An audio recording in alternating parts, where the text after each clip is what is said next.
Well, thank you very much, and it's my great honor to welcome the college football national champions to the White House, the University of Alabama Crimson Tide. Congratulations. Congratulations.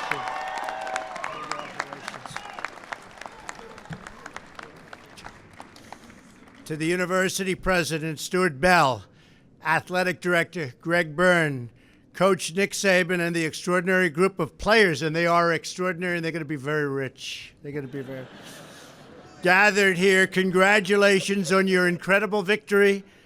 It was truly a win for the ages. I don't know if you know, but I was there. I was there. I got to see it. Each of you here today is here because of your grit, your drive, your dedication, and your incredible teamwork. You all worked together, inspired each other, had each other's backs, and drove yourselves onward to one of the greatest victories ever. You carry on a storied tradition of Alabama football excellence. It really is excellence. Coach, you'll have to explain that. You could sell that secret, make a lot of money. You know that. You could only sell it. Over the last several decades, America has really, in a very big way, learned that Alabama football knows how to win and how to keep winning. They just keep winning. It also takes a great coach and a great athletic director and all of the other ingredients.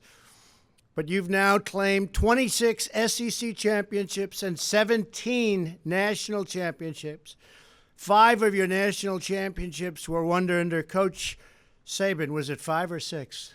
6? I thought it was 6. It's going to be 6, right? And one at LSU. That's right. So you have 6 altogether, huh? Wow.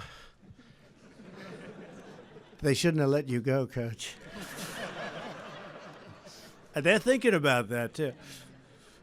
Including this year's national championship, which will go down as one of the most exciting finishes in college football history of any sport. Anyone who wants to know how Alabama does it should study Coach Saban's simple philosophy. It's called the process. Coach tells his players, don't look at the scoreboard. Don't look at any external factors. Just focus all your efforts, all your toughness, and all your discipline on executing each play, one play at a time. And by doing that, by focusing on the process, the outcome, winning, will take care of itself. It's great philosophy. In the national championship game, you stuck to the process even when it was looking pretty tough. I was watching. I said, Coach, not looking too good. Down 13-0 at halftime to a great Georgia team. These champions fought back as they did all season long, and they kept fighting and fighting. Jalen Hurts displayed amazing poise and leadership. Where's Jalen?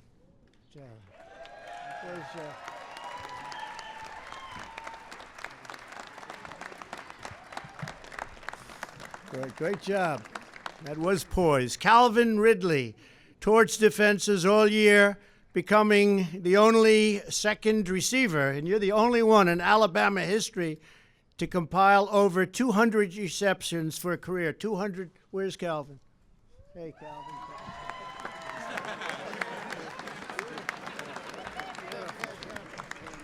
200 receptions. That's not bad. Damian Harris took his rightful place alongside the famed Alabama ball carriers of past years. Damian?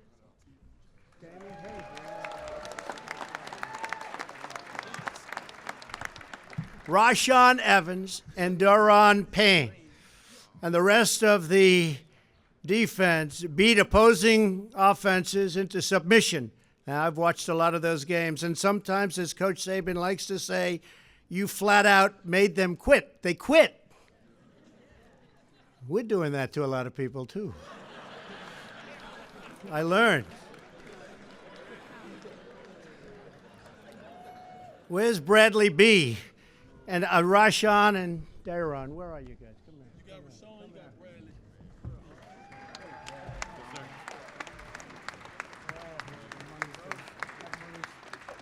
That money's going to be pouring in. Look at the size of these guys. So, Bradley, great job. Offensive line kept the Tide rolling downhill, and Bradley got the win of his lifetime after the big game when his girlfriend agreed to say, yes, I will marry you. She's still with you? She's still there. That's good. There was one moment when it looked grim for Alabama in the title game. On the first play of overtime, Georgia sacked Tua for a big loss. Where's Tua? Where's Tua? Tua. What are you doing up there? What's he doing up there? But that was the only loss they got you for. But the Crimson Tide never gave in, never even a little bit, and it just worked out. On the very next play, Tua dropped back to pass, launched the ball from near midfield. I was watching, and the entire country watched as arms lifted up, and Devontae Smith caught that ball for the win. Devontae. And that was an amazing win. Devontae, where's Devontae? What's going on over here? Unbelievable throw and a catch. Every moment of hard work and preparation for Alabama paid off. We're proud of you. We're proud of your teammates. Each member of this incredible football program, you can all be proud of yourselves. We're proud of the way you play. We're proud of the way you represent yourselves, your university, and your state. And that is a great, great state. I know, because I won it by 32 points. I actually think more than that, but anyway. You know, with the press, you like to keep it low because they'll always correct you. And we're proud to once again call the University of Alabama our national champions. Thank you, and roll Tide. It's a great honor of mine to introduce a man I have a lot of respect for. Don't know him, got to know him today in the Oval Office. And you've been here 6 times, but it's your first time in the Oval Office. They didn't invite you, they don't invite you, see? Trump invites you. But he is a great coach, and you know, he's a great winner. I think more than anything else, he's a great winner. Coach Nick Saban. Thank you. Thank you, Coach.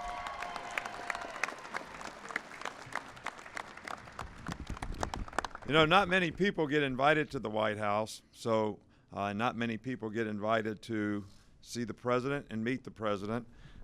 So this is a special day for our team, a team that is being honored here because of their achievements in terms of winning the College Football National Championship, which makes me very proud.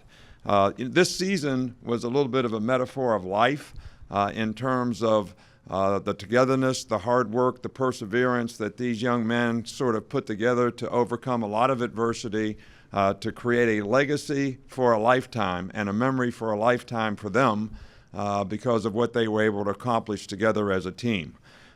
This group of young men will also learn a lot of lessons, I think, that will help them be more successful in life because of the experiences they had together this year as a team. Special thanks to our administration, Dr. Bell, our athletic director, Greg Byrne, and all the supporters of Alabama football who make our team special, and a special thanks to our president, to invite us here and make this a special day for us. President Trump, thank you so much. Thank you. And because of our gratitude, our captains would like to make a presentation to our president. Captains.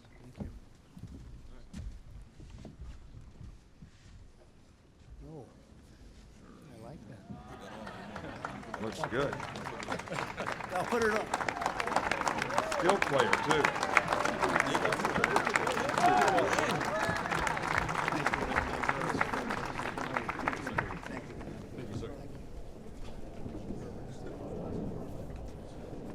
Helmet, too, right?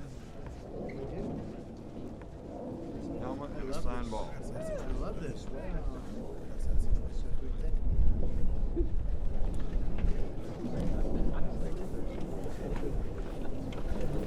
I know we're going to get one with the whole team, right?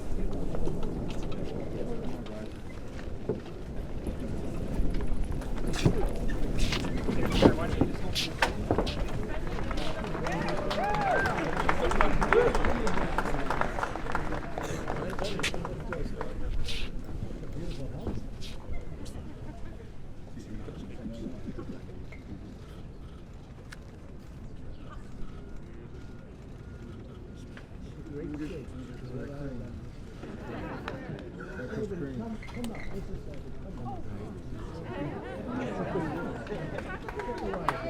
it.